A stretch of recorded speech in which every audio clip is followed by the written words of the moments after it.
제가 작년에도 한번 그쵸? 다음 세대의 교육을 위해서 한번 왔었던 것 같아요. 그때보다 더 뜨거워지신 것 같아요. 예배가 더 뜨겁고 너무 은혜가 됐어요. 그리고 우리 권사님 기도가 저도 그 부분이 되게 감동적이었거든요. 근데 목사님이 다 이렇게 똑같이 동일하게 기도의 부분을 하나님 주신 감동으로 기도하신 것 같아요. 그렇죠? 그래 감동으로 주신 기도 제목 같아서 아멘으로 받습니다. 아멘. 그리고 또 오늘 얼굴이 유난히 환해 보이세요. 핑크색이 받쳐주니까 가슴마다 핑크색을 달고 다니셔가지고 색깔 너무 잘 골라가지고 그죠? 아이들이랑 이렇게 부서에 계신 분들이 만드셨다고 그러더라고요. 핑크색을 받쳐주니 얼굴이 얼마나 화사한지 앞에서 보는데 아름답습니다. 그래서 더 기쁘고요. 저도 저희 교회에서 오늘 이 어버이날 꽃 달고 왔거든요. 저희는 산 거였는데 여긴 만든 거네요. 저희도 내년부터는 만들어 보도록 하겠습니다. 훨씬 정성이 있어 보입니다. 예, 제가 그 부모교사 스쿨 하면서 여기서 많은 분들이 기초과정하고 심화과정을 목요일마다 여기서 예배를 드렸습니다. 많은 분들이 오셔서 현장에서도 참여하시고 또 캠프도 참석하셨는데 우리 남사 보배로운 교회의 주일학교 선생님들은 믿고 아이들을 맡기셔도 됩니다. 아멘. 너무 열심히 있으세요. 그리고 캠프도 빠지지 않고 배우시는데 얼마나 열심히 있으신지 몰라요. 그래서 무슨 계획을 짜고 얘기를 하고 이렇게 하시면 제일 늦게 마치셔. 다른 조보다 말이 많으셔. 막 고민이 많으셔가지고 근데 그게 너무 아름다워 보여요. 막 눈에 레이저가 나가요. 우리 어떻게 하면 우리 교회 아이들을 더 살릴 수 있을까? 어떻게 열심히 할까? 여러분 아이가 많은 교회가 제일 부자 교회입니다. 그래서 제가 맨날 목사님께 말씀드려요. 목사님은 부자 교회세요. 왜 교인 전체 성도에 비해서 아이들 굉장히 많은 거 아시죠, 여러분? 아우 거기다가 삼성이 그걸 또 알아보고 이 동네로 온다잖아요. 저희가 부모교사 스쿨 딱 2주 했는데 갑자기 TV에서 자꾸 남사업 난리 도배가 난 거예요. 어머 이게 무슨 일이야? 목사님 동네 맞아요? 이랬더니 맞대요 여기. 여기에 아이들을 얼마나 앞으로 많이 보내주시겠어요? 얼마나 많은 젊은 부부가 들어오겠습니까? 거기다가 엘리트 젊은 부부들이 들어올 거 아니에요. 그분들의 자녀들이 막 들어올 거 아니에요. 그렇죠? 그럼 여러분 맡으셔야 돼요. 그래서 그때를 아시고 이미 여기에 교회를 세우시고 열심 있는 교사들을 준비하신 줄 믿습니다. 아이들 맡겨주십시오. 우리가 다 감당합니다. 그렇게 여러분들이 맡으셨으면 좋겠어요. 그래서 앞에 있는 땅도 좀 사가지고 제가 맨날 아니 이 땅을 왜 안 팔아? 맨날 매주 제가 그냥 봐도 눈에 보이는데 여러분 얼마나 속이 답답하시겠어요? 이 땅을 좀 팔아야지. 그래가지고 숭숭 들어올 수 있게 그죠? 그래 확 터가지고 그죠? 교육관을 확 치워버려야 되는데 그러면서 이 땅을 사야 돼 이러면서 이 하나님 이 교회에 주시기를 아멘. 그래서 아이들을 위한 교회로 하나님께서 교회를 축복하실 줄 믿습니다. 여러분 오늘 제가 여러분하고 나눌 것은 하나님의 시선으로 미래 세대를 바라보라 이거예요.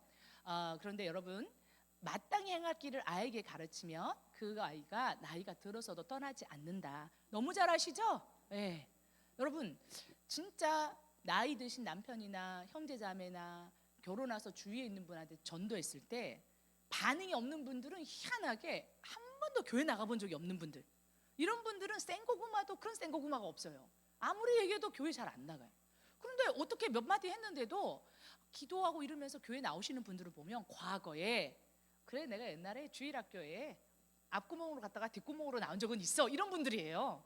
조금이라도 주일학교에 발 디뎠던 분은 나이가 들어도 들을 귀가 좀 열려 있어요. 그렇죠? 그래서요 이 미래 세대 사역은 저는 이제 다음 세대라고 할 수 있지만 우리 뒤에 따라오는 애들이 아니라 미래 세대라고 해서 우리 앞에 좀 세워보자고요. 우리가 좀 밀어줘 보자고요. 기도로 축복하면서 하나님의 미래 세대들로 이 아이들을 좀 세워보자고요. 아멘. 그래서 저희는 미래 세대 선교예요. 미래 세대라는 말을 쓰는데 교계에 사실 미래 세대라는 말을 거의 안 써요. 세상에서 이미 다 써요. 근데 제일 늦게 오는 게 교계야. 근데 요즘에 쓰고 있어요. 미래 세대 포럼 이런 거 되게 많이 하기 시작해요. 그러면서요 사람들이 생각하기 시작했어요.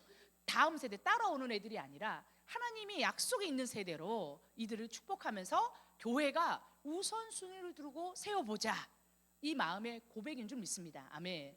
이제 이 아이들에게 행할 길을 가르쳐야 되는데 특별히 오늘 여러분하고 얘기하고 싶은 것은 사춘기에 대한 이야기예요. 근데 사춘기를 우리는 중2, 중3 때 사춘기 잠깐 지나간다고 생각하시죠?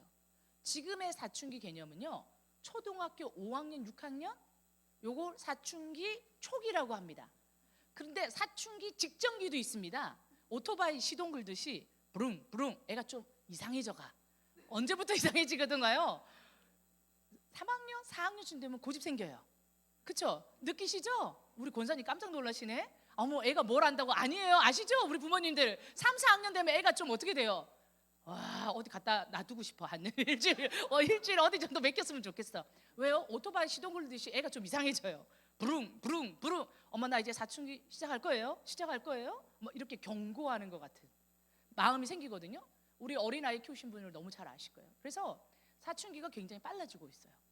그리고 사춘기에 끝나는 그때 사춘기 안에 있어야 되는 일이 뭐냐면, 내가 누구고 하나님 안에서 내 부르심은 뭐고 나는 무엇을 목표로 삼아서 주의 나라를 이룰 것인가, 이걸 정해야 되는 게 사춘기 제일 큰 과업이에요. 근데 이걸 정립하는데 고3 때 정립이 안 돼요. 왜요? 전공도 뭘 해야 될지 몰라서 고3 때도 성적 따라 들어가요. 대학교 갔더니 내 전공이 아닌 것 같아. 그래서 1년 쉬고 언어 유학 가요. 언어 연수 갔다 왔더니 대학원을 가야겠게. 그때까지 못 찾아요. 뭘 해야 될지. 그래서요, 사춘기의 끝이 길어지고 있어요.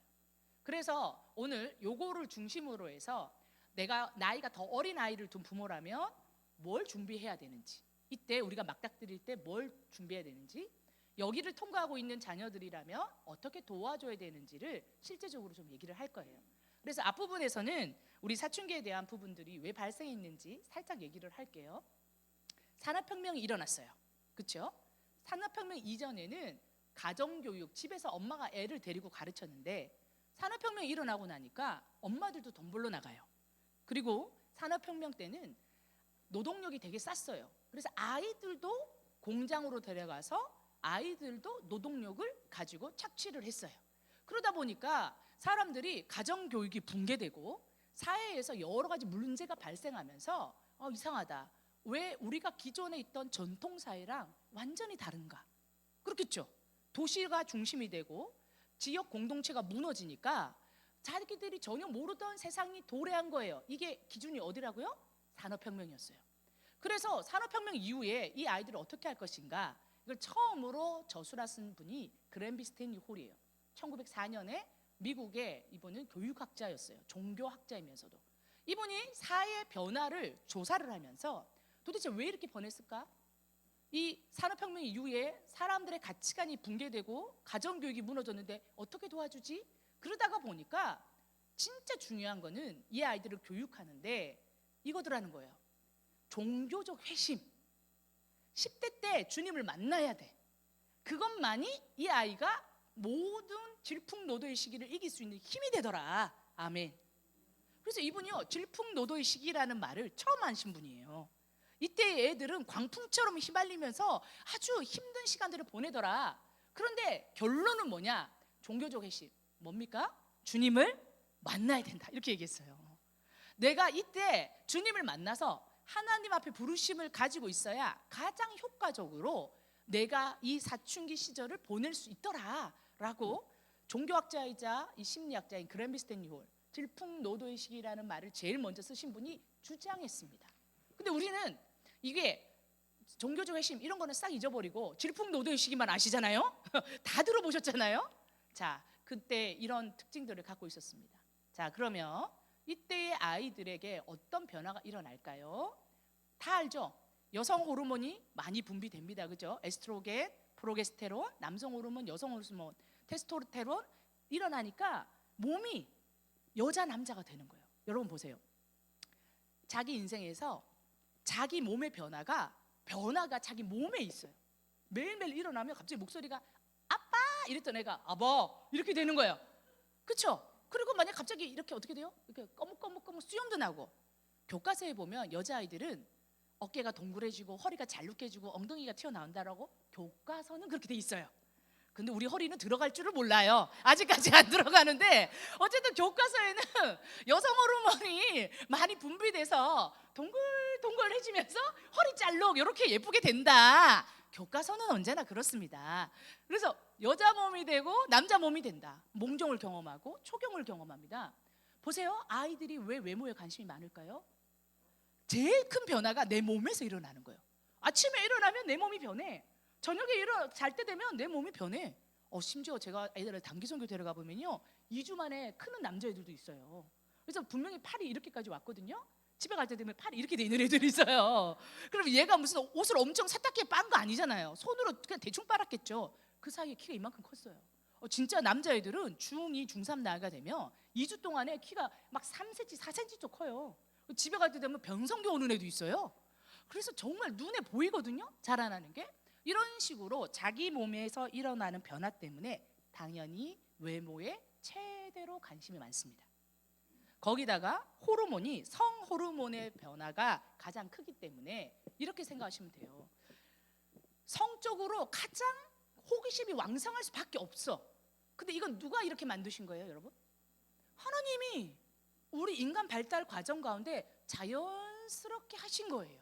그래서 우리가 좀 여유롭게 좀 받아들여 보자고요.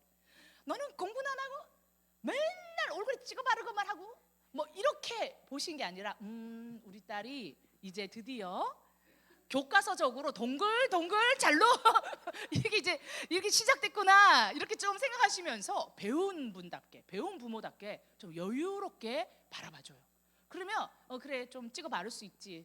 그 길거리 지나가다 보면 꼭 엄마 화장품 훔쳐 바르고 나온 것 같은 애들 있지 않아요? 지는 이쁘다고 다니는데 눈 2개 막 그리고 다니는 애들 있잖아요. 우리가 아무리 봐도 쟤는 지금 자기는 너무 만족해. 처음 발라봐가지고. 근데 우리는 깜짝 놀라잖아요. 버스 타면 쟤 저런 몰골로 다니는 거 쟤 엄마는 알까? 그 엄마가 여러분이 될 수도 있어요. 여러분이 그런 아이의 엄마가 될 수도 있어요. 정말 우리 아이들이 외모에 대한 관심이 있으면서 이렇게도 해보고 저렇게도 해보고 이런 걸 하는데 좀 여유롭게 자기 몸에 변화가 생겼어. 그래서 외모에 관심이 많을 수밖에 없어. 야동보다 걸렸어. 네, 주여 회개합시다. 이렇게 하지 말고 이 아이가 이제 성교육을 할 때가 됐어. 남편 보고 시켜가지고 하든지 내가 하든지 내가 못하겠으면 어떻게 돼요? 전도사님 옆구리 찔러가지고 교회 학교에서 성교육 좀 하시지요. 그럴 수 있잖아요. 내가 못하는 거 교회에서 같이 해줄 수 있잖아요. 성교육 전문가 아니면 우리 강의 들으면서 들으셨어요? 성교육에 대해서 좀 전도사님 하시지요. 이렇게 얘기할 수 있어요. 성교육은요 언제부터 하는 게 좋은 줄 아세요? 유치부 때부터 해야 돼요. 사실은 세상에도 유치원 교재에 성교육, 출산, 그 다음에 사춘기 이런 부분에 대한 강의, 이 책들이 굉장히 많거든요. 근데 교회는 이걸 너무 쉬쉬해요. 근데 사실 요즘 나오는 유치원 아이들의 책에 보면 심지어 이것도 있어요. 다양한 가족, 나는 엄마가 2명이야, 나는 아빠가 2명이야, 이런 책도 있어요. 그래서 아이들 책에서요 동성 결혼에 대한 옹호하는 책도 얼마나 많은지 몰라요.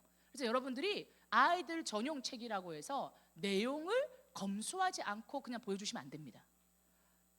굉장히 많아요. 그리고 원장님이 크리스찬이 아닐 경우에는 우수 도서라고 하면서 세계에서 상 받은 책을 막 아이들한테 보여주는 경우 있어요. 요럴 때에 이런 책 되게 많습니다. 저도 저희 자녀들을 키우면서 1년에 한두 권은 이런 책이 걸려요.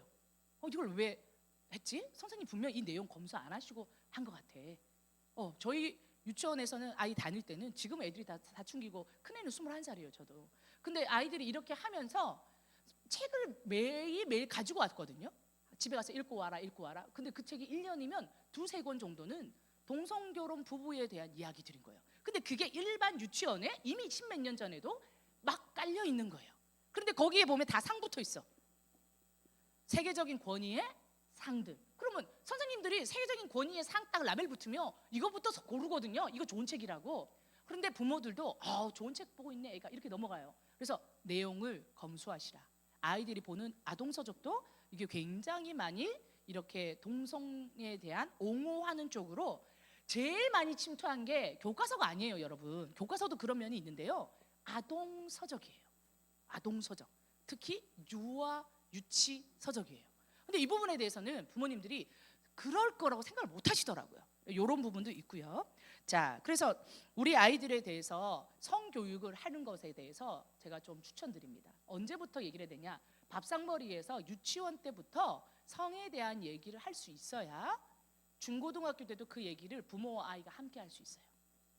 갑자기 아무 말도 안 하다가 엄마 아버지가 초경이 뭐냐면, 몽정이 뭐냐면, 뭐 이렇게 애는 어떻게 태어나는 줄 아니? 뭐 이런 거 하면 얼마나 애가 민망해. 여러분도 민망하잖아요. 애랑 갑자기 그 얘기를 어떻게 해요? 그래서 그게 아주 자연스럽게 유치원 때부터 그런 부분을 자연스럽게 하셔야 돼요. 그리고 어떻게 돼요? 아동부 때도 자연스럽게 하고, 어떤 애가 초경했대. 그렇게 얘기하면, 그래? 그게 뭔 줄 알아? 자, 이제 그 친구는 이제 여자가 되고 엄마가 될 준비가 돼 가는 거야. 너도 언제면 그럴 수 있어. 또 남자아이 같은 경우에는 그런 여자아이들은 보호를 해줘야 되는 거야. 성경에도 연약한 그릇이라고 되어 있고, 이제 너도 아빠가 될 수 있는 아빠 씨가 생길 거야, 네 몸에. 그래서 너를 깨끗하게 지킬 수 있어야 돼. 이런 얘기들을요, 유치부, 아동부에 따라서 할 수 있어야 청소년부가 되고 성에 가장 민감한 시기가 됐을 때 자연스럽게 할 수 있습니다. 그래서 여러분 도전해 보시라고 말씀드리고 싶어요. 교회 학교에서 도움을 줄 수도 있는데요, 그거를 이제 맡겨놓는 것 플러스 나도 그 부분에 대해서 자연스럽게 얘기할 수 있다. 이 부분은 요즘에 꼭 필요해요. 그래서 교과서 잘 그 아이들 책 같은 거 잘 보셔서, 손주분들도 있으시잖아요. 좀 도와주시면 좋을 것 같아요. 자, 그리고 심리 정서적인 특징이 이때 생깁니다. 요게 좀 중요한데요. 보세요.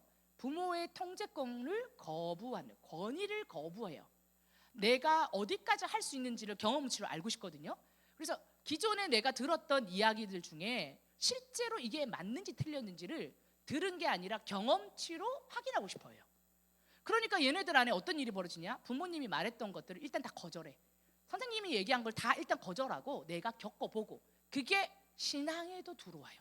그래서 어떻게 되냐? 하나님이 살아계셔. 옛날에는 그냥 들었는데 이제는 어떻게 돼요? 일단 반감. 하나님 진짜 살아있는지 내가 경험해봐야 될 것 같아 라고 얘기를 하는 거예요. 그러면서 아이들이 이때 원래 심리 정서적인 특징이에요. 권위자의 말을 내가 경험하고 싶다. 그래서 일단 거부한다. 이게 사춘기에 나타나는 심리 정서적 특징이에요. 그러니까 이게 신앙에도 그대로 나오는 거예요. 특히 믿음이 좋은 부모님의 가정에서 자란 아이일수록 너무 많이 들었어요. 그런 거 경험해 보시죠. 너무 많이 들어서 오히려 익숙해져 가지고 하나님을 향한 신앙이 뜨뜻미지근한 아이들 있지 않아요? 이런 애들이 요런 거예요. 내가 경험해 보겠다. 그래서 이때 생각하셔야 돼요. 이 아이를 조금 뭐라 해야 되나, 험난한 길에 좀 세워서 고난과 핍박이 있어야 돼요. 그리고 자기가 주님 앞에 엎드려 가지고 회복하는 경험을 해야 되는 거예요. 아멘. 그래서 이게 학교에서 왕따, 은따 또 약간의 어려움이 있을 때, 여러분 하나님을 볼 때가 됐구나. 얘가 막 성적이 괜찮았는데 중학교 고등학교 가니까 막 내가 자존감이 떨어져. 당황하지 마세요, 믿음의 어머니 아버님들. 아멘. 얘가 드디어 주님을 만날 때구나. 격려해 줘야 돼. 주님께로 가라고. 뭐 대학을 떨어졌어. 그때도 마찬가지예요. 네가 이제 진지하게 기도해서 하나님 앞에 네 뜻을 묻자. 자, 이게 필요하고요. 이런 중에 그럼 이제 사춘기의 심리 정서적인 특징, 호르몬 변화로 인한 몸의 특징을 얘기했잖아요. 근데 이걸 잘 모르시는 게 있어요. 뭐냐면 사춘기 시작되면 뇌가 리모델링이 일어나요. 요거는 뇌과학이 발달하면서 최근에 굉장히 많이 대두되고 있어요. 제가 보니까 교양 유튜브에도 보니까 이전에 1, 2년 전에는 이런 내용이 없었거든요. 근데 뇌과학자, 뇌공학자 이런 분들이 나와서 얘기하는 게 많이 나오기 시작했어요. 왜냐? 뇌과학이 굉장히 선풍적인 인기를 끌고 진짜 여러 분야 중에서 아직도 무궁무진하게 개발하고 알고, 치매 아직 정보가 안 됐잖아요. 그런 거 하는 게 뭐예요? 뇌에 대한 연구예요. 그래서 뇌에 대한 연구가 굉장히 활발해지고 있어요. 거기다가 인공지능이 대두되면서 인간 뇌에 대한 연구가 더 많아졌는데, 요 특징 중에 하나가 부모님들이 잘 모르시는 게 뭐냐, 요 부분을 오늘 꼭 얘기하고 싶어요. 자, 보세요. 인간의 뇌는 이렇게 세 가지 뇌로 기본적으로 구성이 돼 있다고 해요. 자, 밑에 거는 뇌간이에요. 자, 우리 열받는다 이럴 때 어디 짚으세요? 열받아. 스트레스. 이거죠. 스트레스 있다 이러죠. 이게 뇌간을 짚으신 거예요. 근데 뇌간이 진짜 어떤 거예요? 맥박 조절, 체온 조절이에요. 그러니까 열받으면 체온 뛰죠. 맥박 올라가고, 그죠? 맞아요. 그래서 이게 주관하기 때문에 우리도 모르는 사이에 이렇게 딱 짚는 거예요. 그래서 이 뇌가는 뭐라냐, 파충류도 이 정도 뇌는 있어요. 그러니까 이때는 자기가 의지적으로 하는 게 아니에요. 저절로 이루어지는 뇌거든요. 그러니까 우리가 저절로 우리 안에서 뇌가 막 활동하기 시작했잖아요. 네. 뒤집어졌네. 활동하기 막 시작했으니까 뇌가 자기의 역할을 갖다가 하는데, 이거는 우리가 조종하고 싶은 게 아니라 저절로 되는 부분이거든요. 그러니까 이 정도 뇌는 모든 인간들이 기본적으로 있고, 또 이 파충류도 이 정도 뇌는 갖고 있어요. 근데 이제 두 번째가 중요해요. 두 번째, 세 번째가, 두 번째 뇌는 변형계의 뇌예요. 자, 이 변형계의 뇌는요, 포유류도 이 정도 뇌는 갖고 있어요. 조금 더 업그레이드된 종족들이죠. 이때 이게 뭐냐면 감정, 기억, 성욕, 식욕을 컨트롤하는 거예요. 자, 그래서 우리가 가끔 동물들하고 행동을 헷갈릴 때가 있어. 강아지들도 좋아하는 사람 좋아하고, 좋아하는 먹이와 싫어하는 먹이가 있어. 식욕이 있어, 드러내죠. 또 좋아하는 사람에 대해서 막 꼬리 흔들고 자기의 어떤 감정도 표현해요. 그러니까 사람들이 이 동물들도 우리하고 똑같은 모습이 아닌가 생각하는 거예요. 그런데 포유류이기 때문에 걔들도 이 정도 감정 컨트롤은 해요. 그런데 우리하고 똑같지 않아요. 뭐냐면 인간은요, 감정, 성욕, 기억, 식욕이 있는 게 아니라 이걸 조절하는 게 인간이에요. 그래서 사람만 갖고 있는 뇌가 있어요. 영장류의 뇌, 뭐예요? 전두엽이에요. 그러니까 동물이랑 우리랑 근본적으로 다른 거예요. 걔들은 감정, 식욕, 성욕을 표현해내지만 표현하는 게 다가 아니야. 그걸 절제하고 그걸 가지고 기획, 조정, 우선순위를 결정하고 판단, 결과, 예측. 그게 사람이죠. 이거 없이 먹고 싶은 거, 성욕, 마음대로 막 발휘하고 살면 짐승이지 않습니까? 사람은요, 그걸 절제할 수 있어야 돼요. 내가 오늘 하고 있는 행동이 내 인생에 어떤 영향을 끼치고, 내가 입장받고 생각해 봤을 때 내 행동이 저 사람에게 어떤 기분을 들게 하는지에 대해서 이해할 수 있어야 되거든요. 이게 전두엽이 하는 역할입니다. 근데 문제는 뭐냐면 전두엽 변형계 뇌간 중에서 유일하게 나이가 들어서도 다시 이게 업그레이드 되는 뇌가 있어요. 오, 내 IQ가 잘못됐다고 부모님을 원망할 게 아니에요. 우리에게 한 번 더 기회가 있어요. 태어난 IQ가 내가 이게 너무 낮다고 하나님을 원망할 게 아니에요. 엄청 기뻐하십시오. 전두엽의 리모델링이 사춘기 호르몬이 완성해질 때 구조적으로 뇌에서 일어납니다. 오, 그럼 무슨 말이에요? 업그레이드 될 수 있어요. 업그레이드 될 수 있어요. 그리고 어떻게 합니까? 이때에 이런 경우가 있어요. 나이가 있어요. 이 언제가 되냐면 빠르면 초등학교 5학년에서 6학년. 그렇죠? 그래서 우리 사춘기 딱 초기 딱 들어올 때잖아요. 요때 되면 아이들이 바뀌죠. 이상하게. 왜 그럴까요? 각 문화권마다 이 아이들을 부르는 말이 있어요. 우리나라에서는 고입, 중2병이라고 얘기를 해요. 왜냐하면 중1, 2학년 애들 되면 진짜 애들이 이상하니까. 근데 각 문화권을 갖다가 연구해 봤더니 그 문화권에서 비슷한, 우리나라의 중2병에 해당하는 비슷한 연령의 아이들한테 동일한 말들이 있더라는 거예요. 중국에는 이런 말이 있대요. 뇌가 없는 아이들. 우리보다 더 했어. 우리나라는 중2병. 표현은 다른데 각 나라마다 느낌이 있는 거야. 언제요? 중1, 2 정도 나이 또래의 아이들이 다 이상한 거예요. 그러니까 한 문화권에 우리나라 애들만 그런 게 아니에요. 왜 그럴까요? 하나님이 그렇게 만들었어요. 하나님이 그 시기가 되면 우리가 몸이 성장하고 바뀌도록 만드셨어요. 하나님이요, 우리 뇌가 한번 리모델링이 되도록 만드셨어요. 그래서 어릴 때부터 주의 말씀을 가르치면 어떻게 돼요? 나이가 들어서도 떠나지 아니하고, 어렸을 때부터 주님의 말씀을 알면 여호와를 경외하는 것이 지식의 근본이에요. 할렐루야. 그래서 사람들이 기술이 발전하면서 뇌에 대해서 더 알아가면서 더 하나님을 놀랍도록 찬양하는 거예요. 그럼 뭐예요? 부모인 우리가, 교사인 우리가 아이를 맡았어. 갓난 아기 때부터 영유아부 시작해서 중고등부, 초등부 막 지나왔어. 유치부. 그 기간 동안에 우리가 이 아이를 어떻게 섬기느냐에 따라 완전히 다른 애가 된다니까요. 할렐루야. 얼마나 기뻐요. 뭐 어떤 애가 그랬다더라고요. 내가 공부 못하는 건 아빠 탓이야. 아빠 IQ 100 안 된다며. 이렇게 얘기했다고 저한테 어떤 집사님이 얘기해 주셨어요. 딸이 절대적으로 자기 공부 못하는 거는 아빠 IQ가 100이 안 돼서 그렇다고. 그래서 집사님이 그러시더라고요. 내가 딸한테 할 말이 없었다고. 자기 IQ가 고등학교에서 테스트했을 때 100이 안 됐대요. 그래서 그때부터 자기는 확신했대. 아, 나는 공부는 내 길이 아니구나. 근데 아버님 사실 중견기업 CEO시에요. 대표예요. 돈 잘 벌어요. 그런데 항상 IQ에 대한 열등감이 있어. 근데 사실 이 정도 하셨으면 똑똑하신 분 아니에요? IQ는 없지만 EQ나 사회성이 있었시겠죠. 그러니까 성공하신 건데 늘 자기 때문에 우리 딸이 공부 못하면 딸이 아빠 닮아서 그래 이렇게 할 말하는 순간 힘이 없대 자기는. 근데 그렇지 않다는 거예요, 여러분. 하나님 우리를 그렇게 만들지 않았어요. 그러면 타고난 대로 네가 네 부모 IQ 유전적으로 다 알아서 아버지 150이면 너도 150. 너무 안 공평하잖아요. 그렇죠? 그럼 우리는 왜 우리의 자녀들을 하나님 말씀대로 양육해야 되나요? 교육해야 되나요? 아니라는 거예요. 하나님이 전도협의 리모델링을 이 시기에 허락하신다는 거예요. 할렐루야. 근데 특징이 있어요. 전도협의 리모델링이 되는 특징 뭐냐면 한 번에 한 가지만 생각해요. 확장 공사로 인한 뇌 세포의 연결망 과잉이에요. 자, 예를 들어서 자, 여기에 이제 새로운 도시가 들어오면 지하철 들어오나요? 들어오겠죠. 경전철 이런 거 들어올 거 아니에요. 그러면 이 지금은 4차선 도로에 지하철 공사를 하기 시작하면 한쪽 길에다가 자재 갖다 놔야 될 것이고 포크레인으로 땅 파야 될 거니까 사실은 공사 기간에는 4차선 다 못 쓰죠. 두 개는 아예 못 쓸걸요? 좌우로 쌍방향 못 쓸걸요? 그럼 확장 공사가 되는 중에는 길이 더 좁아져요? 넓어져요? 좁아지죠. 똑같은 거예요. 이때 내가 리모델링이 되면서 촘촘했던 이게 한 10개가 있었다 쳐요. 예를 들어서. 그럼 이게 느슨해지는 거예요. 그러면서 새로운 고속도로가 뚫려요.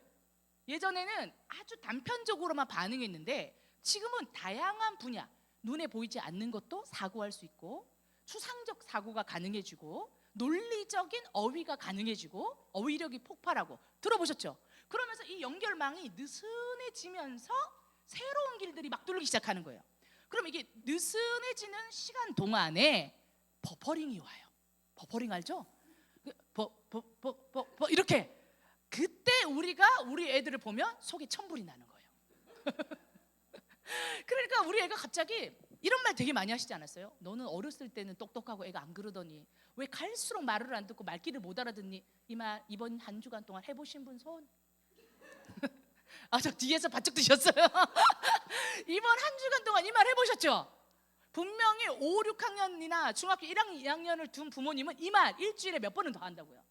너는 누구 닮아 그러니? 너는 어렸을 때는 안 그러더니 클수록 말을 안 듣네. 나는 네가 어렸을 때 이래서 공부 잘할 줄 알았는데 이 말은 아빠하고 엄마하고 둘이서만 얘기하지. 아우 얘는 공부는 아닌 것 같아. 이러면서 갑자기 급 실망하시면서 아이에 대해서 예전에는 안 그러더니 얘가 왜 이러지라고 생각해 보셨나요? 그리고 말귀를 못 알아듣고 엄마가 한 번 얘기하면 절대로 안 듣고 두 번, 세 번 얘기해도 절대로 안 듣고 저기 빙그레 웃으시는 가정이 있으세요? 본인이 찔리나 보지? 본인이 알아. 내가 그런데 막 이러고 있어요. 고등학생이죠? 중학생? 대학생이에요? 할렐루야. 자기도 입술에 침을 발랐어요. 이렇게 대학생이라고. 괜찮아. 대학교 남자는 뇌 리모델링이 언제 끝나는 줄 알아요? 26살까지. 26살 안 됐죠? 네. 그래서요 남자들은요 늦머리 트인다 들어보셨어요? 군대 가기 전에는 공부도 안 하고 튕자튕자 놀더니 군대 갔다 오더니만 갑자기 공부 잘하는 애들 봤어요? 못 봤어요? 남자애들은 이게 있죠? 본인이 그럴지도 몰라. 본인이 그럴지도 모르는데 엄청 점잖은 척 앉아 계실 수도 있어요. 그런데 남자들은 그게 가능한 게 뭔지 아세요? 옛날에 우리 조상들 말이 다 맞아요. 뇌를 과학으로 연구해 보니까 남자는 뇌 리모델링이요 26살까지 더 늦어. 막 더 느려. 여자보다 더 늦게까지 가. 20대 후반 이렇게까지 가는 사람도 있어요. 그래서 군대 가서도 키 크는 남자들 있잖아요. 그래서 남자들은요 뇌 리모델링이 좀 더 오래 가요. 그래서 여자애들은 빨리 반응하고 남자애들은 늦머리 트이니까 좀 기다려줘라. 어른들이 이렇게 얘기했잖아요. 포기하지 않으시면 돌아간다니까요. 이게 돌아가요. 이게 그러니까 된다니까요. 그런데 그 안에 최고의 자재를 줘야 되는 거예요. 여러분 우리가 고속도로 공사하는데 어떤 자재를 주느냐에 따라서 공사 질이 달라질 거 아니에요. 우리가 건물을 리모델링을 해요. 근데 여기를 만약에 제가 황토를 발랐어, 기와를 얹고 이러면 남사 보배로운 교회의 원래 모습과 완전 달라지죠. 이렇게 있다가 10년 뒤에 리모델링을 했는데 안에 황토 발랐어. 밑에 강화 마룻바닥 바르고 맨발로 들어오시고 막 기도원 분위기로 만들었어. 완전히 달라지죠. 뼈대는 같을지라도. 맞습니다. 이때의 건축 자재가 뭐가 들어가느냐에 따라 결과물이 완전 달라져요. 뇌의 리모델링이 일어나는 기간에 우리가 이 아이들에게 어떤 경험을 제공하느냐, 이 아이에게 어떤 교육을 하느냐, 무엇이 중요하다고 가르치느냐에 따라서 이 아이는 완전 다른 사람이 되어 있는 거예요. 그러니까 이 교육 자재는 뭐예요? 하나님을 만나는 거예요. 예수 그리스도를 아는 거예요. 그분을 경외하는 지혜를 얻으면요, 어떻게 해요? 세상의 그 어떤 지혜보다도 가장 중요해요. 그래서 스탠리 홀이 얘기했잖아요. 진짜 중요한 거는 주님을 만나는 거더라. 아멘. 그래서 여러분, 교회 주일학교에 열심히 보내셔야 돼요. 여러분, 최고의 인재들이 주일학교 교사하셔야 돼요. 우리 남사 보배로운 교회는 그렇게 하고 있는 것 같지만 함께 키워내야죠, 우리 아이들을. 그리고 어떻게 돼요? 제자로 키우셔야죠. 모든 민족, 모든 세대, 모든 영역에서 부르심을 따라 그곳에 서서 제자를 양육해서 주님을 맞이해야 될 거 아니에요. 자기의 부르심을 따라 영역과 세대와 민족 가운데서 제자를 낳으면서 제자를 예수를 믿게 하면서 사람들을 주님을 맞이해야죠. 우리는 그 모습 그대로 주님을 맞이할 거예요. 아멘. 그 부르심을 따라 맞이할 수 있는 건강한 하나님의 사람들을 세워야겠죠. 아멘. 그래서 여러분, 이때에 확장공사 뇌세포의 연결망 가임 때문에 한 번에 한 가지밖에 모르는 특징이 생깁니다. 버퍼링이 옵니다, 애들이. 그래서 이런 거 있잖아요. 아들한테 제발 옷걸이에다가 교복 좀 걸라고 2년 3년째 얘기하도 얘기 안 들으시죠? 양말 좀 뒤집어가지고 놓지 말라고, 세탁기에. 뭐 남편도 안 되는데 아들이 될 리가 있습니까? 정말 치약 좀 중간부터 짜지 말고 치약 좀 짜고 나면 뚜껑 있지, 뚜껑을 좀 닫으라고. 절대로 안 듣잖아요. 그래서 제가 이렇게 얘기했습니다. 아들들은 잔소리, 적당한 잔소리가 잘 안 통해요. 근데요, 여자아이들은요, 교육 방법이 달라요. 적당한 잔소리가 효과적이에요. 여자아이들은요, 적당한 잔소리를 들으면 한 귀로 듣고 흘러버리는 것 같죠? 아니에요. 여자아이들은요, 이런 얘기를 듣다가 딱 경험을 했는데 엄마 말이 맞아. 그러면 속으로 이렇게 생각해요. 말은 안 해도 엄마 말이 맞네. 그러면서 자기 걸로 바꿔요. 그래서 여자아이들은요, 적당한 잔소리가 효과적이에요. 이렇게 되면 저렇게 되고 이렇게 되면 이렇게 되거든. 아, 엄마 또 잔소리야 했죠. 근데 그걸 지가 나가서 직접 경험하잖아요. 그러면 얘는 성장해요. 남자아이들은 달라요. 여자아이들은 그래서 어렸을 때부터 적당한 잔소리와 적당한 뭡니까? 규칙을 만들어줘서 규칙 안에서 자라나게 하는 게 효과적이고요. 그래서 여자아이들이 성공하는 경우는 어렸을 때부터 습관이 잘 형성된 아이예요. 갑자기 중학교 때 습관이 잘 형성되기 쉽지 않아요. 그래서 생활교육이 아주 효과적이에요. 그거 잘 잡아야 돼요. 남자아이들은요, 다양한 경험이 핵심이에요. 경험을 하고 잔소리를 절대로 안 돼요. 그 대신 여기서부터 여기까지는 마음대로 해도 돼. 여기에서 자유를 주는 거예요. 방법을 내가 정해주면 안 돼요. 여기서 여기까지는 일단 입을 다무셔야 돼. 엄마가 여기서부터 여기까지는 허락해줬어. 딴 건 모르겠는데 주일날 교회는 꼭 가야 돼. 이런 거 있죠. 네가 밤늦게까지 토요일날 좀 나 놀고 싶어요. 그래, 좀 놀아. 대신 무슨 일이 있어도 그날 교회는 가야 돼. 주일날 아침. 이런 어떤 규정들, 그거를 자유롭게 선택하면서 할 수 있게끔 할 때 자기의 책임감을 배워요. 반대예요. 그런데 이때에 남자아이들에게 그래도 뭔가 교육을 시켜야 되잖아요. 엄마 너무 이제 답답해가지고 어떻게 될지 모르겠어. 그럴 때는요, 3분, 5분 딱 그때 효과적으로 그때 딱 말하면 듣습니다. 어떻게 하냐?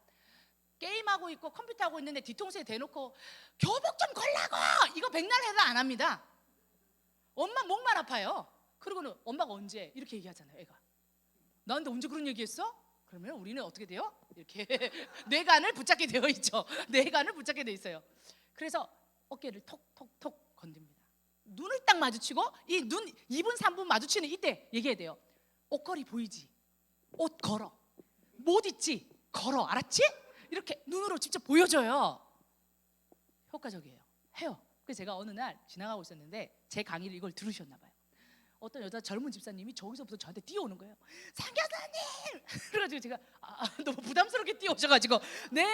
이랬더니 선교사님이 말해준 대로 우리 아들한테 제가 똑같이 했잖아요. 똑똑똑 옷걸이 이렇게 옷 걸어. 그래서 이렇게 네 방에 이렇게 거는 거야. 그랬더니 그 아들이 그게 어디 있었지? 이렇게 얘기해. 3년 전부터 못은 있었다. 근데 그 아이가 그게 언제 있었지? 이렇게 얘기하는데 그 다음 날부터 옷을 걸더래요. 그러면서 이 어머니가 감을 잡았어. 감을. 전 선교사님 진짜 듣더라고요. 제가 딱 한 번 2분 3분 눈 마주치면서 얘기했다는 거예요. 왜요? 이게 뇌가 한 번에 확장 공사 중이기 때문에 요게 효과적이에요. 한 방약. 딱 그때 집중. 자, 그리고 또 하나의 특징이 있습니다. 아이들이 방이 좀 심란하게 되어 있죠. 약간 이런 통계가 있어요. 실제로 내가 리모델링 중인 아이들은 방 정리를 잘 못한대요. 맞는 것 같죠, 집사님?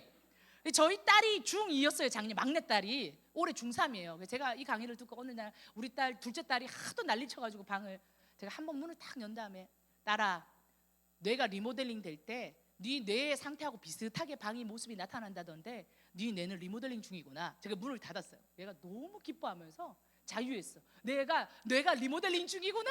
내 방이 이런 이유가 뭐 이러면서 기뻐하더니 저희 딸이 엄청 좋아하더니 갑자기 아빠가 왔어. 아빠가 딱 퇴근하면서 오니까 문 열자마자 걔가 뭐랬는지 알아요? 아빠, 내 방 봐봐. 내 뇌 상태가 이거래. 자기 뇌를 구경시켜줬어, 아빠한테.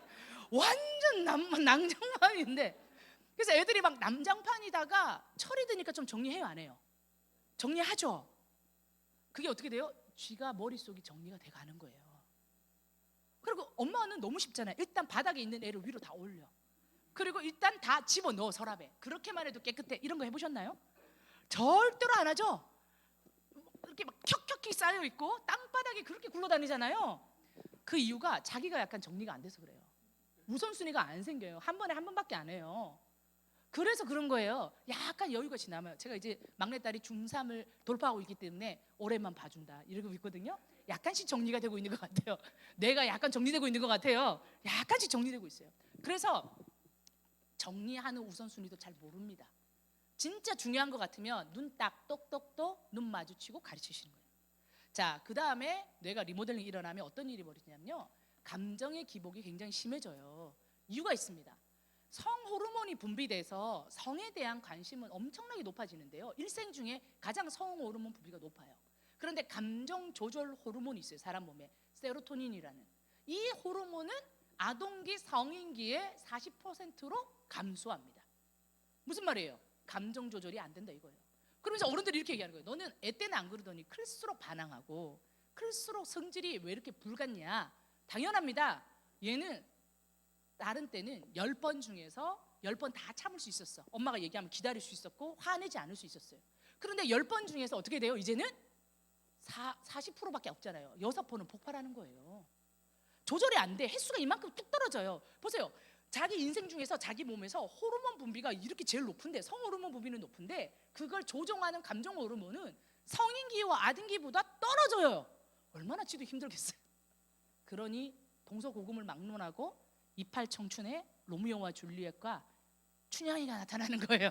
물불 가리지 않고 사랑에 돌진하잖아요. 그게 동서양에 다 똑같이 이팔 청춘이에요. 그 애들이 16살에 표현이 돼 있어요. 이런 형태가 나타납니다. 그래서요, 저희 교회 아이가 어느 날 제가 무슨 간증을 시켰는데 너무 멋지게 간증을 했어요. 그리고 내려와서 밥을 같이 먹었거든요. 밥을 먹는데 분명히 얘 5분 전에 간증하면서 세상 그렇게 믿음 좋은 애처럼 간증했어요. 그런데 내려오더니만 제 앞에 앉아가지고 우는 거예요. 나 밥 먹고 있는데 너무 당황해가지고 선교사님 저 미친 것 같아요 그러더라고요. 왜? 선교사님 우리 집 2층인 거 아시죠? 알지. 그런데요, 저 계단 올라갈 땐 기분 좋은데 계단 내려올 땐 우울해요. 저 정상 아니죠? 그러면서 얘가 분명히 10분 전에 저기서 간증하면서 은혜로운 아이로 있었는데 갑자기 여기 와서 울면서 자기 정상 아니라고 얘기를 했어요, 저한테. 그래서 제가 밥을 먹다가 그래, 정상 아닌 것처럼 보이지? 근데 사춘기 때는 정상이야. 하루에 그래서 1시간 안에 기분이 몇 번 변하디? 이렇게 물으니까 10분 단위로 변하는 것 같아요. 1시간 안에 6번 변하는 건 정상범위야. 1시간에 6번 변하는 건 정상범위야. 너 봐봐봐. 1시간 안에 6번 변해 안 변해? 한 그 정도 하는 것 같아요. 그러면 너 정상이야. 괜찮아? 이랬더니 얘가 갑자기 눈물 싹 닦고 웃으면서 어떻게 했어요? 정말 무섭죠? 하하하 이러면서 걸어 나갔어요. 얼마나 무서워. 호러 영화 보는 것 같지 않아요? 10분 전에는 막 간증하다가 내려와가지고 울면서 자기 정상 아니라고 했다가 또 얘기하니까 엄청 기뻐하면서 갔어요. 이런 걸 보면 엄마인데 이걸 전혀 모르고 보고 있으면 어떻게 되겠어요? 너무 당황스럽죠. 그런데 이제 생각하세요. 1시간에 6번, 최고로 심할 때는 1시간 안에 6번, 10분 단위로 감정 표현이 좀 바뀐다. 그래, 정상이야. 정상이야. 이렇게 해석이 돼요. 왜냐하면 하나님이 그렇게 하신 거예요. 호르몬 우리가 마음대로 할 수 있어요? 내 리모델링이 되는 거 우리 마음대로 할 수 있어요? 하나님이 아이들에게 그런 시간이 필요하게 하셨어. 그거 마치 우리한테 이 아이들을 향한 양육을 엄청 맡기신 거지. 책임감 확 느껴지지 않아요? 제대로 된 부모를 만났으면 얘가 얼마나 달라질 수 있었겠어요. 여러분, 그러니까 부모교사 스쿨 받으셔야 돼요. 목사님이 받으라 할 때 받으셨어야지. 또 6개월이 흐르잖아요. 우리 아이가 지금 딱 필요할 때인데, 우리 손주가 딱 필요할 때인데 너무 아깝잖아요. 여러분, 그래도 교사들이 열심히 하고 계세요. 자, 충동적이고 절제하지 못했다. 이게요, 피나스 케이지라고 하는 사람, 요즘에 유튜브에도 이 사람에 대한 소개 많아요. 뇌과학 연구하면서. 이 사람이 실제적으로 피나스 케이지 케이스라는 게 있어요. 전두엽에 대한 리모델링과 전두엽의 역할을 이 사람 때문에 안 거예요. 철도 공무원이었는데 이렇게 팍 해가지고 철도를 쳤는데 그 기둥이요, 이 사람 뇌를 이렇게 관통을 한 거예요. 그리고 철 있잖아요, 이게. 근데 이 사람은 젊은 나이에 조장을 할 정도로 굉장히 리더십 있고 잘하는 사람이었다는 거예요. 근데 이게 뇌를 이렇게 관통해서 사람들이 이렇게 박힌 채로 병원에 갔어요. 죽을 줄 알았대요. 산 거예요. 그때는 뇌에 대한 연구가 분명하지 않았기 때문에 어떻게 살지? 깜짝 놀랐어요. 나중에 보니까 전두엽만 다친 거예요. 전두엽 이전에는 뭐가 있어요? 뇌관이 맥박, 호흡을 조종하기 때문에 이건 작동하겠죠. 그 다음에 감정, 식욕, 성욕이 있으니까 변형계에서는 활동이 되죠. 그러니까 살았던 거예요. 전두엽을 다치는 거는 살 수는 있었던 거예요. 그런데 그 이후에 이 사람이 너무 변한 거예요. 그렇게 성실하고 좋았던 이 사람이 난폭하고 막 여자를 겁탈하고. 왜 그럴까요? 전두엽은 뭐예요? 절제, 우선순위, 기획, 이걸 하잖아요. 그런데 전두엽은 다쳐버렸는데 변형계는 살아있으니까 뭐만 있어요? 식탐, 성욕, 분노, 감정은 있으니까. 그래서 이 사람의 케이스가 뇌과학 연구에서 엄청난 센세이션을 일으킨 거예요. 이 사람 뭐냐? 왜 이렇게 애가 달라졌냐? 이중인격이 됐냐? 왜 이렇게 됐냐? 그러면서 전두엽에 대한 이 연구가 본격화됐어요. 그래서 이 사람의 이 부분에 대해서 피나스 케이지 케이스라고 얘기해요. 이거를. 그러면서 전두엽에 대해서 사람들이 더 알게 됐다. 이게 다치면 충동적이고 절제하지 못한다. 그래서 게임 같은 거 많이 하잖아요. 어떻게 될 것 같으세요? 내가 리모델링 되는 아이들한테 아주 심플하고 단순하게 계속해서 반복되는 게임이 나와요. 얘는 뭐가 될까요? 이게 거의 치매같이 되는 거예요. 그래서요, 우리나라에 20, 30대 치매 환자가 급증한 거 아세요? 모든 연령대 중에서 오히려 어른분들은 막 관리를 하시잖아요. 치매 안 걸리시려고 막 아몬드 많이 드시고 운동도 다니시고 고스톱도 하시고 막 이러잖아요. 우리 권사님들이야 말씀을 거시지만. 그래서 어른들은 오히려 조심하거든요. 이게 무섭다는 거 아니까? 얘들은 자기는 언제나 자기는 청춘인 줄 알아. 10대, 20대 애가 어렸을 때부터 미디어를 했어요. 근데 미디어의 핵심이 뭔지 아세요, 여러분? 게임의 핵심이요. 게임 회사 CEO가 하는 말이 있어요. 우리는 게임의 핵심이 화면 전화, 팍팍팍팍 벽히고 이런 거 같잖아요. 그게 아니에요. 음악이에요. 왜일까요? 진짜 많이 투자하고 연구하는 게 뭔지 아세요? 게임 개발할 때 음악이에요. 그럼 음악은 누구 전문이에요? 루시퍼 전문이야. 항상 음악은 너무 무서웠는데. 왜요? 단순한 음악을 고주파도 안 돼, 저음도 안 돼, 비슷한 음역대에서 반복해서 단순한 걸 반복하잖아요. 그럼 뇌가 어떻게 되는 줄 알아요? 가수면 상태가 돼. 그래서 내가 어느 만큼 시간 동안 게임을 했는지를 모르게 돼요. 그래서 밤새 살 수 있는 거예요. 그러면서 가수면 상태가 되면서 어떻게 돼요? 배고픈 것도 몰라. 그래서 여러분, 우리나라 게임하다가 쓰러졌는데 아무것도 안 먹어가지고 죽은 사람 몇 명 있죠? 20대 애들이 지가 배고프다는 걸 인지를 못해서 게임하다가 PC방에서 쓰러지고 집에서 쓰러졌는데 죽었어. 이유가 뭔지 알아요? 아사, 굶어 죽었어. 우리나라에 이런 애들이 나와요. 굶어 죽은 애들. 또 20대 엄마가 게임하다가 집에 영화 눕혀놓고 갔다가 3일 뒤에 집에 들어갔더니 애가 죽어 있었다는 얘기 보이죠? 어떻게 이 엄마 말도 안 돼? 왜 이 엄마는 이미 이제 이거 된 거예요. 뇌가 10대 때부터 그랬을 거 아니에요. 20대 갑자기 엄마가 게임 중독됐겠어요? 그래서 게임 중독 돼가지고 뇌가 종합적인 사고를 못해요. 전두엽이 개발되어야 되는 순간에 버퍼링이 온 순간에 그냥 꽉 굳어버린 거예요. 이때부터 건전하게 교육도 하고, 요즘에 학교 밖 청소년도 많잖아요. 이탈하는 애들도 너무 많죠. 교육도 안 들어가고 새로운 자극도 없고 인간관계 자극도 없고 아무것도 없으니까 띵 해가지고 어떻게 돼요? 그래서 20, 30대 치매가 그렇게 많이 급증하고 있어요. 모든 연령대 중에. 여러분, 그래서요, 미디어를 많이 하는 게 10대 애들한테는 치명적이에요. 그리고 우리 아이들이 어릴 때부터 핸드폰으로 이렇게 보는 거 있잖아요. 절대로 하면 안 돼요. 초등학교 때는 그냥 폴더폰 주세요. 폴더폰 제일 좋아요. 뭐 애들 뭐 카톡 안 하면 왕따 되지 않나요? PC에 깔아가지고 집에서 애들 다 들어가면 돼요. 방법이 있어요, 다. 그런데 있잖아요, 절제가 안 될 것 같으면 5학년 정도까지는 그냥 그렇게 교육을 시키셔야 돼요. 그러면 그런 줄 알고 커요, 그냥 애들이. 요즘엔 고3들도 공부하고 싶으면 자기가 오히려 폴더폰 바꿔달라 그러잖아요. 그래서 고2, 고3 애들이 폴더폰 많이 써요. 왜냐하면 자기가 계속 채팅하고 게임하니까. 진짜 공부하고 싶은 애들은 그렇게 한다고요. 절제가 안 되면 처음부터 끝까지 너는 그냥 중학교 갈 때까지 폴더폰이야, 못 박으세요. 근데 이 교육은 언제 되냐? 어릴 때 했을 때 가능해요. 있는 애를 뺏는 건 진짜 어려워요. 그래서 절제하는 법을 가르쳐야 되는데 이렇게 돼 있습니다. 그래서 진짜 뭣도 모르고 게임을 하시는 분, 이게 30대 때 게임하는 거하고 차원이 다른 거예요. 40대 때 하는 거하고는 다르죠. 왜냐? 전두엽의 리모델링이 끝났잖아요. 그때 받는 자극, 여러분이 받는 자극이랑 우리는 나중에 이게 생겼잖아요. SNS가 생겼잖아요. 여러분들은 이때에 우리가 느끼는 이 느낌하고 10대 때부터 이걸 했던 애들하고는 뇌의 리모델링에서부터 구조적으로 문제가 생긴다니까요. 그게 통계가 나오잖아요. 10대, 20대 치매 환자가 급증했다는 거. 그리고 밥 먹다가 죽어. 그래서 여러분, 옛날에 테트릭스 아시죠? 따라라라라 따 따라라라라 따 끝이야. 근데 보세요, 비슷한 음역대에 어떻게 돼요? 따라라라라 따 따라라라라 따 반복이죠. 무한 반복. 그래서요, 게임 업체 CEO들이요, 뇌 연구를 얼마나 많이 하는 줄 아세요? 이걸 다 고려해서 그분이 얘기하는 게 있어요. 뭐예요? 제가 이거 직접 들은 거예요. 카이스트에 다니는 그 CEO 하시는 분이 얘기하더라고요. 진짜 연구를 많이 하는데 뇌 연구를 그렇게 많이 한대. 그래서 게임을 어떻게 하면 더 시선을 끌어가지고 얘를 더 집중시켜서 딴 데 신경 안 쓰고 올인해서 이거를 하게끔 만드는데 연구를 하는 거야. 그 중에 핵심이 뭐라고요? 음악. 그럼 퓨 쏠 때 어떻게 돼? 음악이 퓨 이런 거 있죠. 이거 효과음도 음악이죠. 이게 핵심이래요. 영상보다 음악이 엄청나게 중요하다는 거예요. 그러면서 여러분, 그럼 애를 게임을 갖다가 좀 재미를 없게 만들려면 어떻게 하면 되냐? 음소거를 하세요. 진짜 효과적이에요. 음소거를 하면요, 30분 하면 목 아파요. 아우, 허리 아프고. 진짜 이렇게 돼요. 그래서 음소거를 하면요, 게임 중독에 아주 효과적이에요. 애가 자꾸 한다 그러면 음소거해. 그래서 게임 많이 하는 사람 어떻게 되는 거예요? 방에 스피커 짱짱한 걸로 스트레오로 막 울려가지고 하는 거 보셨죠? 게임 중독은요, 남자보다 여자가 더 무서워요.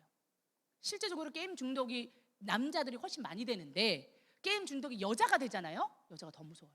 왜냐하면 남성분들은 군대도 가야 되고 또 어쨌든 아침에 일어나서 직장도 가야 되기 때문에 이 패턴이 있기 때문에 그래도 시간이 절대적으로 분리되는 순간이 온다는 거예요. 근데 여성분들은 어때요? 군대도 안 가죠. 20대 애들. 그쵸? 어떻게 돼요? 집안에만 있어도 되잖아요. 남편이면 결혼해가지고 내가 이렇게 집에만 있으면 돼. 그래서 실제로 게임 중독에 들어가서 빠져나오기가 더 힘든 사람이 여성입니다. 여자애들도 게임 중독된 사람, 애가 죽었잖아요. 애 낳은 지 한 달 됐는데 애기 엄마가 2박 3일 동안 PC 게임 하다가 집에 들어갔더니 자기 애가 굶어 죽어 있었어요. 이게 우리나라 실제 있었던 일이에요. 모성을 끊어먹을 정도로 이게 강력해요. 뇌를 그런 걸 가지고 연구했기 때문에. 여러분, 그걸 아시라 얘기를 하고 싶습니다. 자, 우리 한 5분만 더 하고 마칠게요. 그래서 뇌에 있을 때 우리가 그럼 하나님의 시선을 어떻게 바라볼까요? 사춘기의 아이들에게 그러면 우리가 사춘기를 가운데 놓고 사춘기 이전과 직전기 그 나이대별로 어떻게 도와줄까를 한번 얘기해야 되는데, 보세요. 10세에서 12세는 뭡니까? 초등학교, 중3, 중2, 초3, 4, 5 이 정도 되죠. 이때가 직전기고요. 전에가 초기 이전기가 있어요.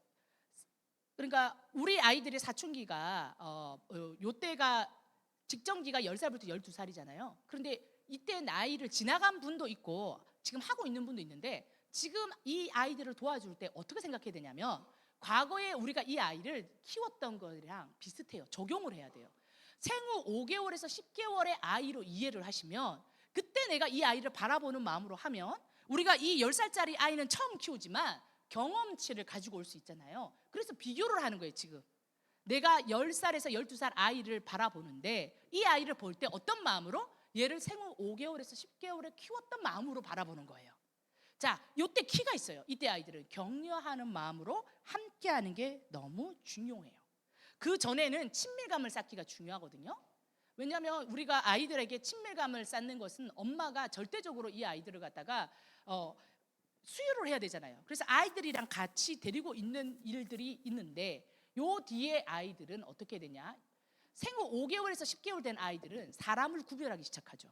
그렇죠. 그래서 낯가림이라는 걸 시작하지 않던가요, 아이들이? 그리고 이 아이들은 낯을 가리기 때문에 아빠, 엄마 아닌 다른 사람한테 갔을 때 굉장히 울면서 힘들어하는 것들을 봤죠. 그러면서도 어떻게 합니까? 적당히 아이가 놀 줄도 알아요. 사람들을 구별할 줄도 알고 놀 줄도 알고. 10살에서 12살 아이들도 이러한 마음이 필요한 거예요. 이 아이들도 낯가림이 있어요. 내가 좋아하는 아이, 내가 싫어하는 아이 생기기 시작해요.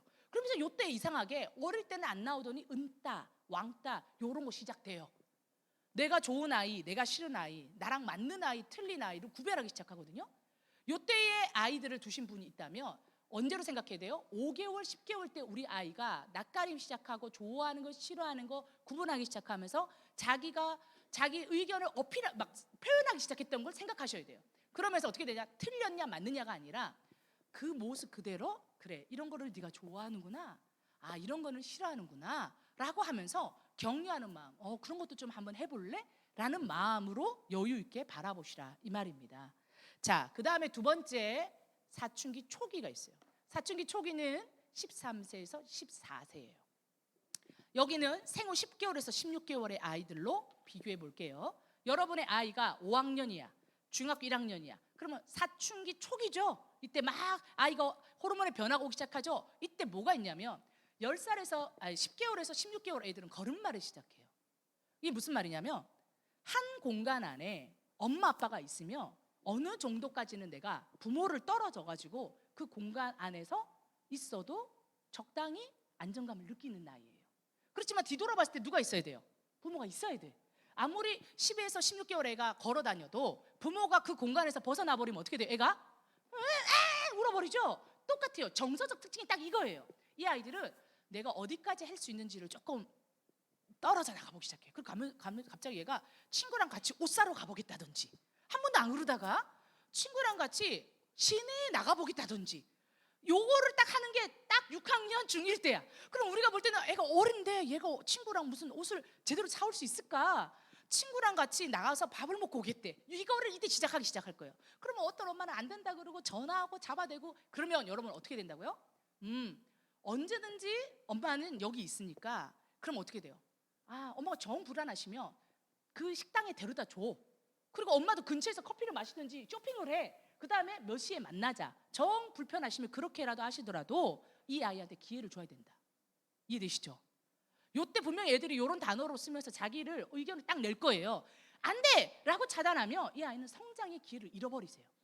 그래서 이 아이가 점점 엄마랑 떨어져 있는 시간이 많아지잖아요. 애들이 3살이 되면 어린이집에서 하루 종일 떨어져 있어도 집에 가면 엄마가 있다는 걸 인식하잖아요. 근데 그 전에는 아이가 뒤돌아보면 엄마가 있어야 돼. 이런 도움이 필요해요. 그래서 이 아이가 아이이지만 엄마는 너를 언제나 원하면 지켜줄 수 있어. 여기 있을 테니까 그래, 조금 혼자 친구랑 발을 디뎌 보렴. 이게 필요해요. 요거를 해주면서 아이를 한 걸음 두 걸음 밖으로 나갈 수 있도록 키우는 거예요. 그래서 6학년 중1에 있는 어머니들은 10개월에서 16개월 처음 어린이집 보낼 때의 그 느낌, 그 관심 정도로 생각하시면 되겠습니다. 그리고 돌아오면은 이야기를 들어주고, 충전기, 키가 뭐라고 그랬어요? 충전기가 키라고 그랬죠. 자녀의 충전기. 충전해 주는 거야. 애들이 막 울다가도 와갖고 엄마한테 그냥 안기죠. 그냥 비비고 다시 가잖아요. 그 1분의 비빔을 통해서 애는 힘을 얻는 거거든요. 그러니까 아이가 왔을 때는, 그때는 또 아이 같은 모습이야. 와갖고 엄마 재밌었어, 친구랑 이거 사가지고 왔어. 막 안아줘. 잘했다고 그러고 칭찬해주고 충전 톡톡톡톡 두드려줘요. 그러면 얘는요 에너지가 확 생겨요. 요 정도가 딱 정상이에요. 그러니까 한마디로 뭐냐면 낄낄 빠빠를 잘 하셔야 돼요. 낄 때 끼고 빠질 때 빠진다 이거. 부모가 될 때 아이한테 낄낄 빠빠를 잘 하셔야 돼요. 자, 점점 거리를 두고 있어요. 15세, 17세. 자, 이때는 사춘기 중기입니다. 생후 16개월에서 24개월. 이때는 어린이집에 가서 어느 특정 시간 동안 떨어져 있어요. 아예 떨어져 있어요. 아예 떨어져 있는 자기만의 공간 필요합니다. 그래서 방도 좀 따로 주셔야 되고요. 이때는 진짜 필요해요. 자기만의 공간, 자기만의 인간관계, 엄마가 모르는 나만의 인간관계. 방문 닫고 안 나오는 거죠. 방문에 이렇게 적혀 있습니다. 어느 날 놓고 하시오. 그거 있나요, 지사님? 그거 있죠? 이 딱 나이죠? 이때 나이 되면 어떻게 앉아요? 놓고 하시오. 이때 되면 놓고 하시오예요. 들어오지 마세요. 아니면 아예 문을 잠궈놨어. 그렇죠? 그래서 저는 그래요. 잠궈 놓는 거는 하지 마라. 대신 놓고 하겠다. 이게 더 나으세요. 놓고 하라는 순간 갑자기 열받잖아요. 내가 니를 어떻게 키웠는데 아빠한테 이렇게 하냐고. 그게 아니라 그때 딱 느끼셔야 돼요. 얘가 자기만의 공간과 인간관계와 시간이 필요하다는 걸 인정하셔야 돼요. 그런데 부모들이 어떻게 하시냐면 15세, 17세 되면 학업이 엄청 중요한 시기잖아요. 그러니까 평소에는 막 아버지, 어머니 자기 마음대로 살다가 이때부터 갑자기 어떻게 돼요? 인생에 들어가서 그렇게 개입을 하는 거야. 그리고 어떻게 돼요? 아침부터 저녁까지 뺑뺑뺑뺑뺑 돌려. 이렇게 하세요, 안 하세요? 그동안은 네 놀았지? 이제는 대학 가야 돼. 그래가지고 스케줄 짜자. 오히려 빠져야 될 때 어떻게 돼요? 쥐어 잡고 1시간, 2시간까지 매일매일 일주일간을 내가 다 컨트롤하는 거야. 근데 이때에 이 아이들은 인정하는 게 필요한데, 엄마가 나를 믿어주고 어느 시간 동안 내가 좀 인간관계나 어떤 학업이나 나한테 좀 맡겨주는 게 오히려 더 필요한 때인데, 부모들은 이때가 되면 불안해. 옆집에 서울대 갔대. 아, 큰일 났어, 우리 아들 이때까지 너무 놀았네. 이때까지 너 마음대로 놀았으니까 이제부터 열심히 해야지. 이때부터 더 들어가가지고 애를 쥐어 잡는 거예요. 거꾸로 하고 있죠. 거꾸로 하는 거예요. 그러니까 이때부터 반항을 하기 시작하죠. 집 좀 나갔다가 5시간 가출하고 들어오고 이러잖아요. 연락 없다가 5시간 가출하고 들어왔죠. 막 이렇게 한단 말이에요. 자, 그래도 걔는 착한 애야. 집에 들어왔으니까. 진짜 더 심하면 어떻게 돼요? 가출해요. 그래서 요때에 학교 이탈자들이 그렇게 많아요. 이때 학교 이탈자가 제일 많아요. 그래서 요즘에 학교 밖 청소년들이 진짜 많아요. 요즘은 검정고시 치면 초졸인 20대들이 그렇게 많아요. 초졸 검정고시 보는 애들도 있어요. 왜냐하면 학교를 이탈해버렸어. 이때 이미 굉장히 많아요, 요즘에. 자, 그래서 인정하는 말이 중요하고요. 사춘기 후기는 24개월에서 36개월. 끝까지 지켜보기. 안녕, 잘 갔다 와. 어린이집 잘 갔다 와. 그랬잖아요.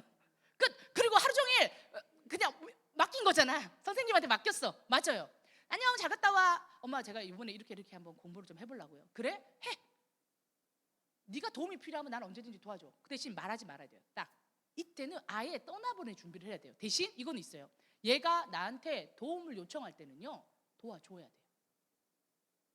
또 어떤 분은 야멸차게 20살 넘었으니까 네 인생 네가 살아야지 딱 끊어내는 분이 있어요. 제가 볼 때는 20살, 21살 청년들도 되게 여려요. 그리고 부모 안의 관계에 영향을 많이 받거든요. 그러니까 이건 필요해요. 뭐든지 해보려. 나는 너를 믿어. 하나님이 너와 함께 하실 거거든. 이제 너를 향한 부르심을 찾아서 주님의 나라를 위하여 열심히 살아야 돼. 근데 기억해, 언제나 엄마 아빠는 너를 위해서 기도하고 있어. 언제나 네가 나에게 도움을 요청하면 우리는 언제나 네 편이야. 이걸 확실히 인식시켜주고 그 자리를 지켜주셔야 돼요. 뒤에서 딱. 근데 이거를 또 안 하시더라고. 20살 되면 아유, 할 일이 다 있다. 이렇게 끝났어. 좋은 대학 갔으니까 이제 끝났어. 그래서 그때 되면 신앙을 잃어버려요. 엄마 아빠가 늘 뒤에서 딱 보면서 뭐가 중요한지를 항상 해줘야 되는데 이때 손 털어버려요. 그래서 우리 한국 엄마들이 애를 오히려 초반에 도와줘야 되는데, 그때는 그냥 학원 선생님한테 맡겨놓거나 내가 돈 벌고 바빠다고 안 하고 마지막 고등학교 때부터 중3 때부터 대학 입시 때부터만 애를 잡아가지고 너무 엉망으로 하고 계신 거예요. 자립심이 키울 때 자립심을 하지 못하고. 발달에는 일정한 순서가 있고 개인차가 있습니다. 그래서 여러분의 아이들에게 하나님이 어떤 은사를 주셨을 수도 있고, 그런데 아이들은 개인차가 있어요. 어렸을 때 아이를 생각해 보세요. 큰애는 11개월에 걸었는데 둘째는 13개월에 걷고 막내는 15개월에 걸었어요. 그래서 결국 걷긴 다 걷죠. 큰애는 6살에 한글을 뗐는데 둘째는 7에 떼고 셋째는 안 가르쳐. 저는 안 가르쳤어요. 정신이 없어가지고. 근데 어느 날 다 하더라고. 언니들 보고. 사람들이 저한테 그랬거든요. 셋째는 한글 안 가르쳐도 언니들 보고 다 배운다고 그러는데 진짜 어느 날 다 배워 있어요. 다 다르죠, 아이들마다. 왜요? 발달에는 개인 차이가 있거든요. 비교하지 마세요. 어쨌든 이 아이는 다 걸었어요. 어쨌든 이 아이 구구단 다 뗐고요. 어쨌든 이 아이 한글 다 뗐어요. 발달에는 개인 차이가 있어요. 여러분의 아이에게는 차이를 인정해주는 부모가 필요해요. 여러분의 아이들에게는 실패를 좋은 경험을 했어, 하나님이 너와 함께 하실 거야 라고 믿음으로 항상 지지해주는 부모가 필요한 거예요. 아멘. 여러분, 이렇게 할 수 있는 이유는 뭔지 아세요? 여러분이 하나님을 믿으면 가능해요. 내 마음에 하나님을 향한 믿음이 없고 안절부절하고 내가 믿음이 없으면 어떻게 도울 수 있겠어요? 우리 자녀를 향해서. 여러분이 하나님 앞에 나가서 무릎 꿇으세요. 기도하세요. 아멘. 그러면 하나님이 책임져 주십니다. 아멘. 예, 할렐루야. 우리 남사 보배로운 교회는 그리고 또 가장 좋은 건 교회 학교와 함께 할 수 있으면 너무 좋거든요. 정말 목사님이 많은 목사님들 중에서도 정말 미래 세대에 대해서 관심이 정말 많으시고 강조하시는 목사님이에요. 그리고 교사들도 정말 헌신되어 있는 교사들이세요. 제가 보니까 복이세요, 복. 아멘. 그 교회 학교에 잘 협조하시고 교회 학교에서 뭘 하자고 그러면 같이 하시면 손바닥이 탁탁탁탁 마주치면서 얼마나 더 시너지가 나겠습니까? 그렇게 여러분의 교회에서 하나님 나라를 준비하는, 주의 길을 예비하는 수많은 선교사와 목회자와 하나님의 영역과 세대에서 제자 삼는 주의 사람들이 일어나기를 축복합니다. 같이 한번 기도합시다. 이 시간 우리가 하나님 앞에 좀 감사하기 원합니다. 하나님, 주님은 각 사람을 향한 디자인들을 가지고 계십니다. 이 아이가 이런 모습으로 저런 모습으로 뒤뚱뒤뚱 하는 것 같아도 이 아이에게는 배우는 시간이 너무나 필요합니다. 이 아이에게는 격려해주는 부모가 필요합니다. 비교하는 부모가 아니라 하나님을 믿기 때문에 하나님이 너와 함께한다 말해줄 수 있는 그런 부모가 필요합니다. 하나님 아버지, 내가 먼저 그런 부모가 되기를 원합니다. 하나님을 믿습니다. 이 자녀 세대를 향한 주님의 뜻이 있음을 믿습니다. 하나님을 향하여 기대하게 하여 주시옵소서. 하나님의 시선으로 우리 미래 세대를 바라보라 하시는 주의 말씀 앞에 반응합니다. 하나님 아버지, 나의 믿음 없음을 용서하여 주시고 하나님 아버지, 내 안에 기도의 영을 도와주시고 믿음을 더하여 주시옵소서. 우리 주여 외치고 함께 기도하겠습니다. 주여, 주여. 하나님 아버지, 이 시간 아버지 앞에 기도하며 나아갑니다. 내가 너무 조급했습니다. 내가 너무 비교했습니다. 하나님 아버지, 내가 믿음 없는 것이었으면서 우리 아이의 문제라고 말했습니다. 이 아이는 하나님의 시간 안에서, 하나님의 계획 안에서 그 뇌가 리모델링 되고 그 생각과 성장이 자라나면서 아버지 앞에 자라나고 있나이다. 하나님은 참으로 좋으신 분이라 우리 아이들에게 최고의 것을 주기 원하시고 하나님 아버지, 이 아이들에게 공급하시며 은사를 보시고 소명을 주시며 하나님을 향한 믿음을 주기 원하시는 분입니다. 주님, 부모인 내가 가로막았습니까? 우리 손주 손녀들을 위하여서 내가 기도하지 못했습니까? 주여 용서하여 주십시오. 내 자녀들이 우리 손주 손녀에게 하나님 아버지여 주님의 말씀대로 가르칠 수 있도록 내가 기도하며 돕겠습니다. 내가 우리 자녀들에게, 우리 주일학교 아이들에게 하나님 무릎 꿇음으로 기도함으로 하나님의 마음으로 이들을 축복하며 세우기를 원하오니 하나님, 우리 안에 세를 행하여 주십시오. 우리 남사보배로운 교회의 미래 세대들은 주의 길을 예비하는 자들로 서게 되기를 원합니다. 모든 민족과 모든 세대와 모든 영역에서 주의 길을 예비하는 제자들로 일어날지어다. 하나님 아버지, 그 비전과 그 소명을 담아낼 수 있도록 하나님 아버지, 이들을 빚어가 주시기를 기도합니다. 하나님 아버지, 우리 부모들에게 이 아이들을 끝까지 주님의 눈으로 빚어가며 바라볼 수 있는 믿음으로 충만하게 하여 주시옵소서. 할렐루야. 한 번 더 기도합니다. 한 번 더 기도하실 때는 주일학교 교사들과 부서들을 위하여서 기도했으면 좋겠습니다. 하나님 아버지, 자신의 시간을 내어 쪼개요 하나님 아버지, 우리의 자녀들을 섬기고 있는 이 교사들 가운데 기름 부어 주십시오. 기도의 영으로 충만할지어다. 주님을 향한 믿음으로 충만할지어다. 이 세대를 향한 사랑으로 충만할지어다.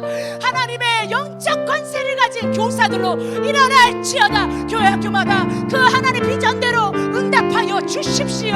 함께 기도하겠습니다. 주여 하나님 아버지 기도합니다. 우리 유치부 영화부 하나님 우리 소년부 아동부 하나님 우리 청소년부 청년부 귀한 아버지 사역자들이 있음을 인하여 감사합니다. 눈물로 기도하는 교사들을 주셔서 감사하고 하나님 나라 바라보도록 주의 길을 예배하도록 하나님의 마음을 가진 교사 제대로 하나님의 대로 불러주셔서 감사합니다. 새벽을 더 일찍 깨우며 더 많이 기도하며 더 많이 헌신하며 더 많이 주님 앞에 회개하며 하나님 앞에 이 아이들을 세워가고 있는 교사들 가운데 날마다 영적인 도심을 도와주시며 뜨거운 마음을 도와주시며 포기하지 않는 열정과 하나님 엎드리고 주님 앞에 나갈 수 있는 마음으로 충만하게 하여 주시옵소서. 하나님 아버지 더 많은 교사들과 헌신이 필요하오니 하나님 아버지여 세대별로 일으켜 주십시오. 기도하는 교사들과 하나님 사역자들을 보내어 주시고 이 남사보배로운 교회를 통하여서 각 부서가 소망하고 기도하였던 것처럼 하나님 아버지 일어서게 되기를 원합니다. 주의 길을 예배하게 되기를 원합니다. 천하만국 곳곳에 다니며 하나님 아버지여 주의 복음을 정한 자들로 하나님 아버지 강한 자들로 일으켜 세워 주시옵소서. 아멘. 주님 마지막으로 한 번 더 기도했으면 좋겠는데요. 제 마음에 드는 마음은 혼자 신앙생활 하시면서 아이를 믿음으로 이끌기 원하지만 남편과 또 아내와 친지들과 정말 그 믿음으로 세우기 원하지만 방해받고 뜻대로 되지 않고 정말 자녀들이 오히려 믿지 않는 남편의 말을 더 따라가고 이래서 정말 하나님 앞에 부끄러워하면서도 안타까우면서도 어찌할 바 모르는 부모님들 마음 느껴집니다. 또한 우리 자녀들이 이미 다 성장하고 결혼을 해서 떠나갔는데 그 아이들이 또 자기 손주들을 믿음으로 키우지 못하고 있는데 더 이상 이제 다 커버려서 내 말을 듣지 않아서 어찌할 바 모르는 우리 앞선 세대들의 눈물도 느껴집니다. 우리 이런 가정들을 위하여 좀 올려드립시다.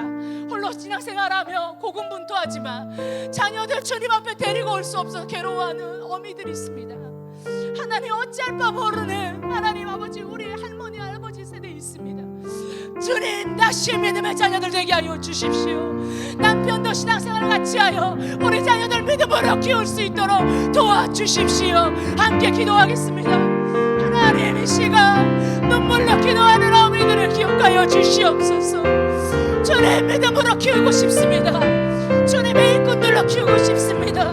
마지막 시대를 가르치며 주님의 오실 길을 예비하는 사역자들로 하나님의 일꾼들로 제자들로 우리 자녀들 키우고 싶은데 남편이 예수를 믿지 않고 홀로 신앙생활 하다 보니 하나님 아버지 내 믿음으로 키워놓은 말이 하나님 아버지 나만 신앙에 미친 사람 되어 하나님 아버지 그 말이 튕겨져 나오고 진리의 말씀에 우리 가정 가운데 뿌리를 내리지 못하여 얼마나 안타까운지 모릅니다. 이 어미들의 눈물을 기억하여 주십시오. 하나님 우리 자녀들이 이미 대학을 가고 유학을 가고 군대를 가고 가정을 이루어 제가 어찌할 수 없는 상태로 아버지와 먼 지로 떠났습니다. 우리 자녀들 다시 주님 아버지 앞에 엎드리고 믿음으로 돌아오게 하여 주시고 우리 자녀들에게서 난 손주들이 하나님 영적 다음 세대가 되게 하시옵소서. 하나님 아버지 이들에게도 믿음을 더하여 주시옵고 하나님 아버지 다시 주님의 사람들로 주의 제자들로 일어날지어다 일어날지어다. 아멘. 게임 중독으로 우리 아이들을 가로막고 있는 어둠이여 예수님으로 하나님 묶임받고 떠나갈지어다. 남편이 게임 중독인 분들 남편이 미디어 중독인 분들 예수님으로 하나님 그 골방 가운데서 나올지어다. 너희의 모든 중독의 영화 떠나갈지어다. 술 중독, 음란의 중독, 게임의 중독으로 우리의 자녀들에게 하나도 모범이 되지 아니하는 우리 남편 골방에서 나와서 믿음의 사람 될지어다. 기도의 사람 될지어다. 모든 중독과 하나님보다 높아져 있는 모든 것들이요 예수님으로 하나님 묶임을 받고 떠나갈지어다. 하나님 아버지여 우리가 기도로 묻고오니 응답하여 주십시오. 역사하여 주시옵소서. 할렐루야. 주님 감사합니다. 하나님 눈물에 기도하시는 줄 믿습니다. 주님 들으시고 국률에 여겨주시사 회복을 명하여 주시옵소서. 회복할지어다. 믿음으로 회복할지어다. 중독의 영혼 따라가라. 이 세대를 묶여있는 미디어와 게임 중독은 따라갈지어다. 하나님 역사하여 주십시오. 예수님의 이름으로 기도합니다. 아멘.